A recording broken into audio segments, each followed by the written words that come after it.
తల్లి పార్వతి తొలిసారిగా పసుపుతోటి వినాయకుడి విగ్రహం చేసి ప్రాణప్రతిష్ఠ చేసింది. పసుపు అంటే ఎంత శుభప్రదమైందో మనందరికీ తెలుసు. అలాంటి పసుపు వినాయకుడి నుంచి మొదలుపెట్టి నేడు మనం విషతుల్యమైనటువంటి రకరకాల కెమికల్స్ అంటే ప్లాస్టర్ ఆఫ్ ప్యారిస్ కావచ్చు, దానికి వేసే రంగులు కావచ్చు, ఏదైనా అన్ని విషయమే కాదు. అంత శుభప్రదంగా పూజించేటువంటి వినాయకుడిని ఈరోజు మనమే విషతుల్యం చేస్తున్నాం. అందులో సందేహం లేదు. ఇలాంటి సందర్భంలో మళ్ళా ప్రకృతితో మమేకమైనటువంటి పర్యావరణ హితమైనటువంటి వినాయక విగ్రహాలు పంపిణీ చేసి మళ్ళా మన సంస్కృతిని మన యొక్క ఆచారాన్ని కొనసాగించే విధంగా జ్వాలా సంస్థ వారు, జ్వాలా చారిటబుల్ ట్రస్ట్ వారు మట్టి విగ్రహాలను పంపిణీ చేయడం అనేది చాలా శుభప్రదమైన అంశం. ఆహ్వానించాలి, అందరూ చప్పట్లు కొట్టాలి.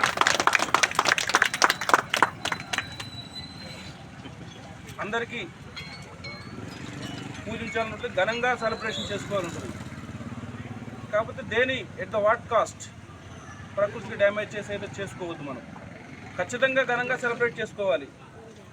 ఇప్పుడు రానున్న రోజుల్లో కాంపిటీషన్ పెరిగిపోతుంది. వాళ్ళు ఇంత విగ్రహం పెట్టారు, మేము ఇంకా పెద్ద విగ్రహం పెట్టాలి.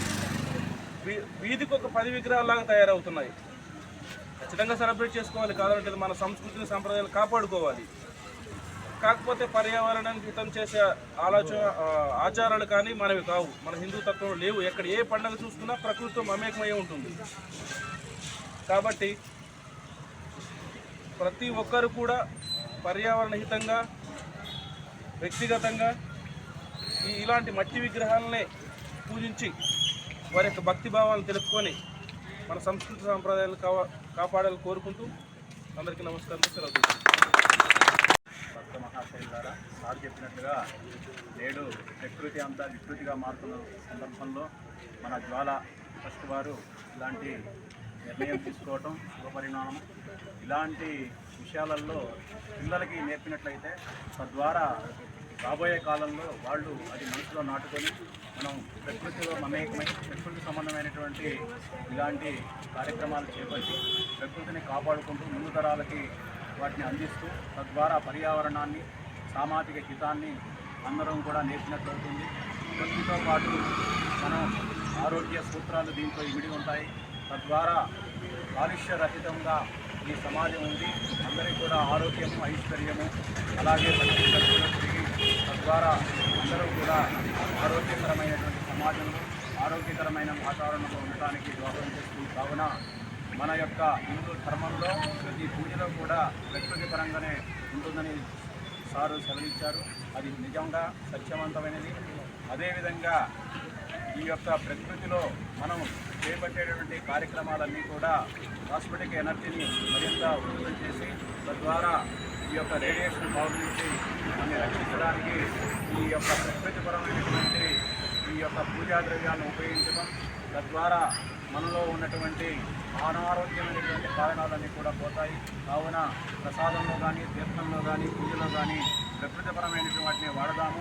అదే మట్టిలోంచి అన్నీ పోతాయి, మళ్ళీ మట్టిలోంచి అన్నీ పోతాయనే తత్వాన్ని గణపతి తత్వం తెలియజేస్తుంది. కాబట్టి ఏదైనా మనం పుట్టడం, పెరగటం, లీనమవటం ఈ మూడు కూడా తత్వాన్ని గణపతి పూజలో మనం తెలుస్తుంది. కావున ప్రకృతిని రక్షిద్దాము, పర్యావరణం రక్షిద్దాము, భక్తిభావంతో ధర్మ మార్గంలో సంచరిద్దాము.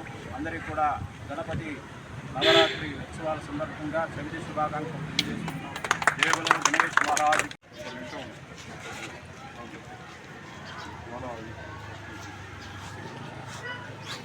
విఘ్నేశ్వరాయనం సకల విఘ్నాలకు అధిపతినటువంటి వినాయకుడిగా నా నమస్కారాలు. దాంతోపాటుగా ఈ కార్యక్రమాన్ని చేసినటువంటి గ్రామ ప్రజలకు, మండల ప్రజలకు మరియు వేదిక పైన పెద్దలందరికీ నా నమస్కారాలు.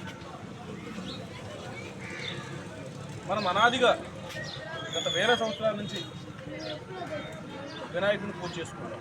ఏ పని మొదలుపెట్టినా ముందుగా వినాయక పూజతోనే స్టార్ట్ చేస్తాం. 1893 సంవత్సరంలో బాలగంగాధర్ తిలక్ గారు మొదటిసారిగా ఈ వినాయక చవితి ఉత్సవాలని పబ్లిక్ ప్లేసుల్లో అంటే బహిరంగంగా విగ్రహాలు పెట్టి చేసుకునేటువంటి కార్యక్రమం చేపట్టారు. అంతకుముందు కూడా మనం పూజ చేసుకునేవాళ్ళం, కాకపోతే ఎవరింట్లో వాళ్ళు చేసుకునేవాళ్ళం. ఈ విధంగా బహిరంగంగా చేయడం వల్ల ప్రజల్లో ఐక్యత పెరుగుతుంది.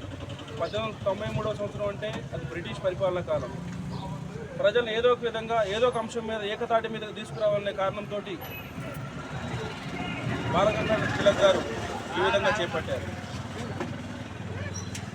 ఆ విధంగా చేపట్టినటువంటి ఉత్సవాలను నేటికి కూడా మనం కొనసాగిస్తున్నాం.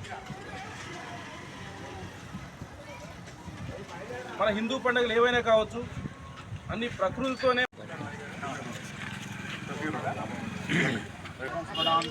సర్వతో జయమంగళం. జై బోలో గణేష్ మహారాజ్ కి జై. గణపతి అనుగ్రహ ప్రసాద ఫల సిద్ధిరస్తు లోకా సమస్త.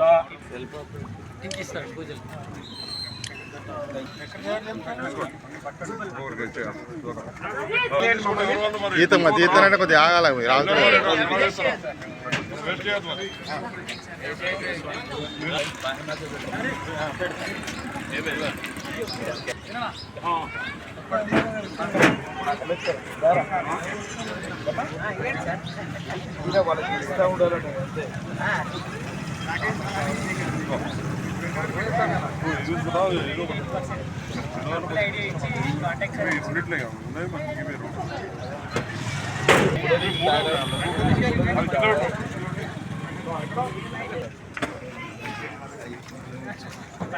అంతా మనది.